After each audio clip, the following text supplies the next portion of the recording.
കേരളത്തിലെ ഇപ്പോഴത്തെ ഏറ്റവും വലിയ പ്രശ്നം കൊച്ചി മെട്രോ തൃശ്ശൂരിലേക്ക് നീട്ടണമെന്നുള്ളതാണ്.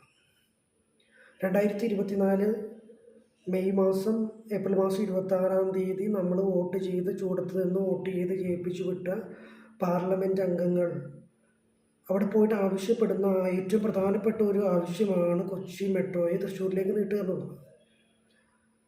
പ്രിയപ്പെട്ട ജനപ്രതിനിധികളോട് ചോദിക്കുന്നത്, കേരളത്തിൽ ഉയർന്നു വരുന്ന വിലക്കയറ്റം, കേരളത്തിൻ്റെ സാമ്പത്തിക പ്രതിസന്ധി, കേരളത്തിലെ ജനങ്ങളുടെ ആലോഹരി വിഹിതത്തിലുള്ള കുറവ്, വരുമാനത്തിലുള്ള കുറവ്, ഇതൊക്കെ പരിഹരിക്കാനുള്ള നടപടികളും പദ്ധതികളും ആവിഷ്കരിച്ച് അവരുടെ സാമ്പത്തിക നില ഉയർത്തിപ്പിടിച്ച് അവരെ കടക്കെണിയിൽ നിന്ന് രക്ഷപ്പെടുത്താനുള്ള ശ്രമമല്ല വേണ്ടത്.